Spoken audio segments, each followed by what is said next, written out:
Hey everybody, my name is Mr. Rich. Today we're going to be doing a doorbell chime lab. So phone number, email, and 150 commercial applications. We're on Unit 2, Day 2, and then the objectives of the day.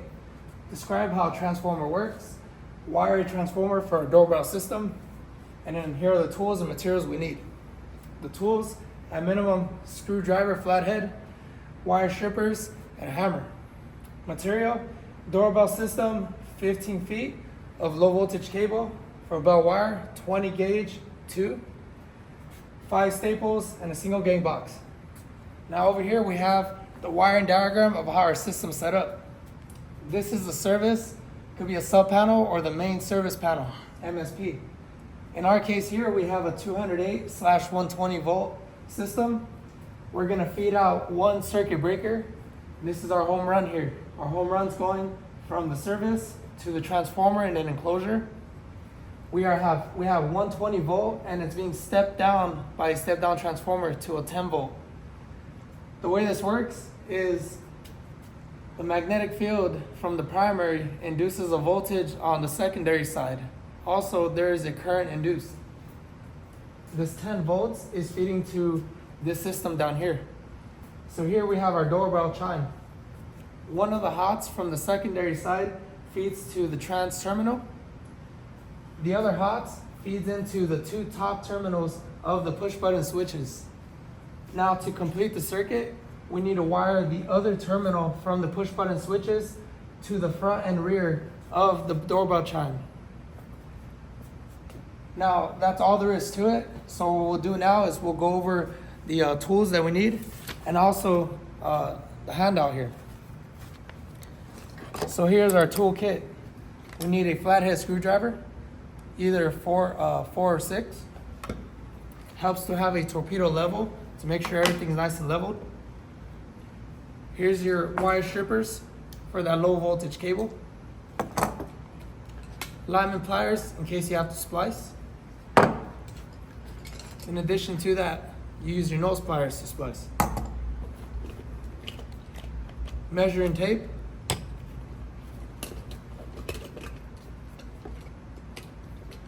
And that should just about do it.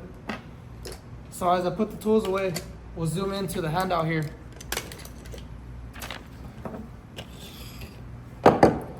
We need to explain what the objectives of the day are.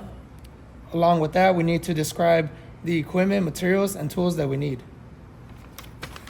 And on the opposite side here, just like how we drew on the whiteboard, this is the system setup. So here we have the 120 volt feeding in to the transformer.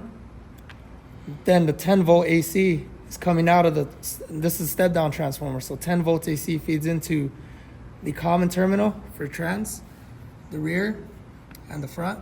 And then to complete the circuit, the other phase from the transformer splices to the front, the rear, in addition to the front and rear terminals of the chime.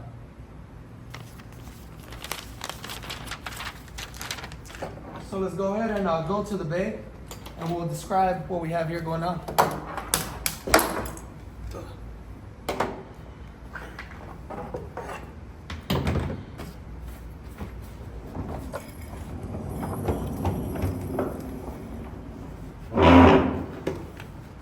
Now this is very handy. These are called spade bits and they help drill a hole into studs. You might have to do that. So here's our system setup. Helps the students to put the instructions of the manufacturer on the drywall here. It helps them have a better understanding of what they're doing. So here's our service, and you have your home run from Romex 14.2. That's feeding into the step down transformer in here. So we'll go ahead and open this.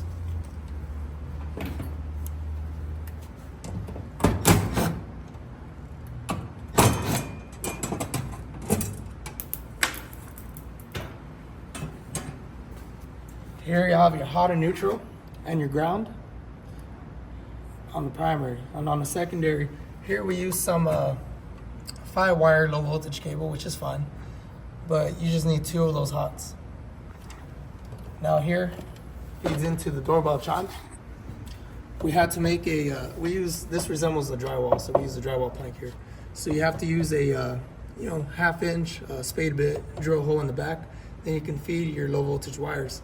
So one of the hots from the step down transformer feeds into the rear, the other hot feeds into the front, and then the other hot feeds into the transformer.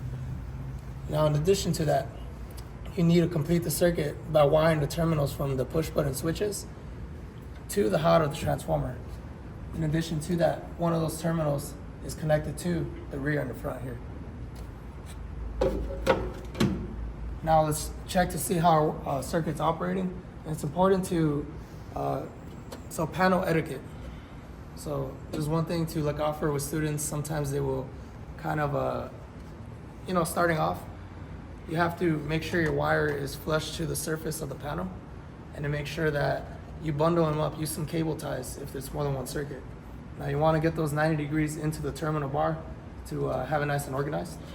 So now our disconnect here, make sure that the circuit is on the service. So let's go ahead and check that. We have panel 4, circuit 14, 16, so we'll check it out here on the service.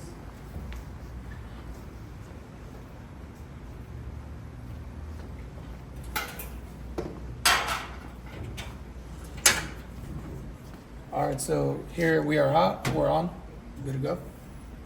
I'm gonna close this. Student safety is number priority, so if they want to turn that on themselves, always have supervision over them to make sure that they don't accidentally turn on a different disconnect. So now we'll go ahead and open our disconnect here. Sure everything's fine. No fuse is missing. Good to go. Now indicator light is on. So now these two phases are hot. We'll energize the breaker. Now the voltage travels from this hot to the line side here, and the neutral to the neutral bus bar, or terminal block rather. Now that voltage is stepped down here, 10 volts AC. So that 10 volts AC feeds into here.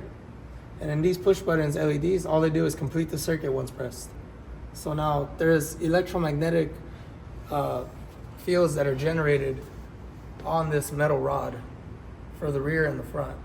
Since that spring is wrapped around that rod, that AC makes it behave like a magnet. So that is attracted to these metal plates from top and bottom here. So we'll go ahead and try out the front. Looks like it's working pretty good. And then the rear. And there we have it. So now it's good to troubleshoot. So students might have to troubleshoot. So we trace the voltage, and we always start from the service. So this is a good training exercises for them, so that when you get out to the field, they know how to use a multimeter and they know how to troubleshoot. So we'll go to AC voltage, and then we'll just trace the voltage from the service. There we go. So you got phase to ground or phase to neutral, 120, 120, very good.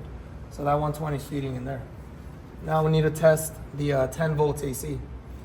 So it's just a matter of going phase to phase or line to line. So let's go ahead and do that.